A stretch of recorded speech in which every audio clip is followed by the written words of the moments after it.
On a sun-baked clay court in El Palmar, a tiny village near Murcia in southeastern Spain, a 6-year-old boy chased down every ball with the intensity of a seasoned champion.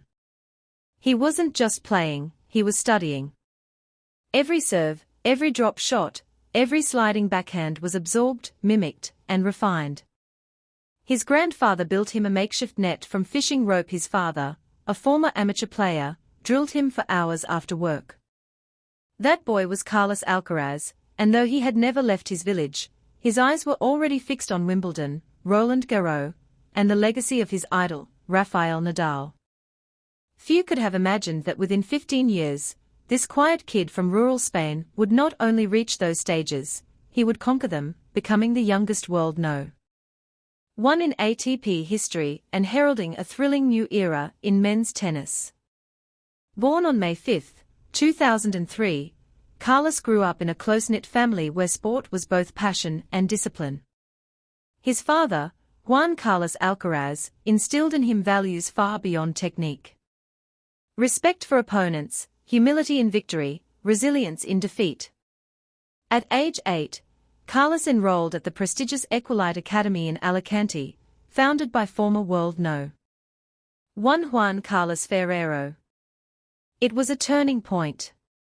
Ferrero, known as the Mosquito for his speed and tenacity, saw something rare in young Carlos, not just explosive athleticism, but an insatiable hunger to learn.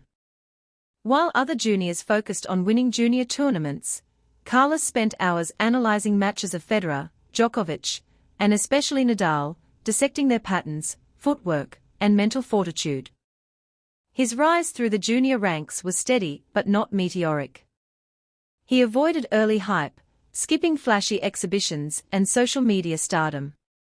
Instead, he trained with obsessive focus, waking at 6 a.m., doing agility drills on sand courts, practicing serve and volley sequences long after others had left. His game blended old-school grit with modern explosiveness.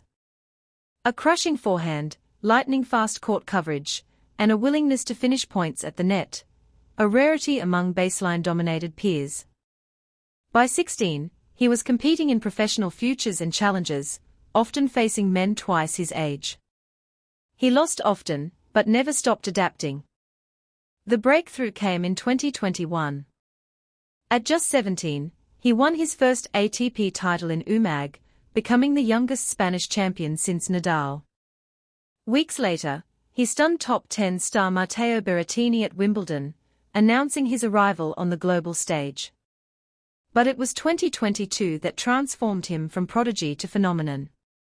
In April, at the Miami Open, he defeated 5-time champion Novak Djokovic en route to the title, showcasing a fearless blend of power, touch, and tactical maturity. Then, at the US Open, he outlasted Casper Ruud in a dramatic 5-set final to claim his first Grand Slam, at age 19 years and 4 months, becoming the youngest male Slam champion in the Open era since Pete Sampras in 1990. Days later, he ascended to World No. 1, the youngest in ATP history, surpassing even Leighton Hewitt's record. Yet what stunned observers wasn't just his ranking, but his composure. In press conferences, he spoke softly, credited his team, and deflected personal praise. On court, he played with joy, leaping after winners, smiling after errors, treating every match like a celebration of the sport he loved. His 2023 season cemented his status as the heir to the Big Three. After recovering from a hamstring injury that sidelined him during the Australian Open, he returned with renewed fire. At Wimbledon, he battled past Daniil Medvedev and Novak Djokovic in an epic semifinal, then claimed his first title on grass, a surface once thought unsuited to his aggressive baseline style. At the U-End ATP Finals, he kept a dominant run by defeating all 3 members of the Big Three in a single tournament, a feat no player had ever accomplished. What sets Alcaraz apart is not merely talent, it's emotional intelligence. In an era of grunting, racket smashing, and on-court theatrics, he remains remarkably grounded. He bows to fans after victories, consoles opponents after tough losses, and treats ball kids with genuine kindness. He avoids social media drama, rarely gives interviews outside tournaments, and spends off-seasons back in El Palmar, coaching local children and playing padel with friends. His training reflects this balance. Under Ferrero's guidance, he blends physical conditioning with mental resilience work. He studies psychology to manage pressure, practices mindfulness to stay present, and keeps a journal to reflect on matches. Nutritionists, physiotherapists, and data analysts support his development, but the core philosophy remains simple. Play with heart, train with purpose, live with humility. Off the court, he carries the weight of national pride with grace. Spaniards see in him not just a champion, but a symbol of hope, a boy from a village of 2,000 who reached the pinnacle through hard work, not privilege. He supports youth tennis initiatives across rural Spain, funds court renovations in underserved communities, and partners with UNICEF to promote children's rights. He wears his Spanish flag with pride, but competes with global sportsmanship, often switching between Spanish, English, and broken Italian to connect with fans worldwide. Brands have embraced him, but selectively. His partnership with Nike emphasizes performance over flash. His Babolat racket deal focuses on innovation.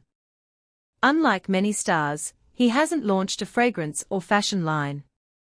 His Instagram features training clips, family moments, and occasional glimpses of his beloved dog, Coco, authentic, unfiltered, human.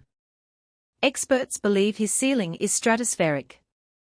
At 6 feet 1 inch, he has the ideal build for modern tennis, powerful enough to dominate from the baseline, agile enough to defend and counterpunch, and creative enough to mix in drop shots, lobs, and net rushes.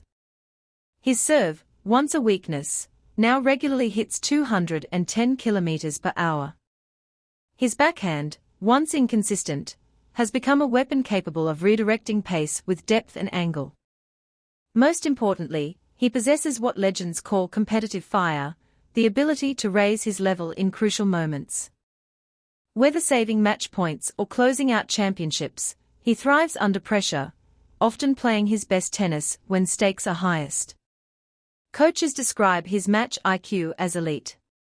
He reads opponents quickly, adjusts tactics mid-set, and rarely repeats mistakes. As of 2024, with multiple Grand Slam titles, a world No. 1 ranking, and victories over every top rival, Alcaraz stands not as a future star, but as the present standard-bearer of men's tennis. He bridges generations, honoring Nadal's fighting spirit, embracing Djokovic's precision, and channeling Federer's flair, while forging his own identity. Joyful, relentless, and deeply human. Carlos Alcaraz's story is still unfolding, but its message is clear. Greatness isn't born in academies or marketing campaigns, it's grown in village courts, nurtured by family, and forged through thousands of unseen hours. And in a sport searching for its next icon, he hasn't just arrived, he's already leading.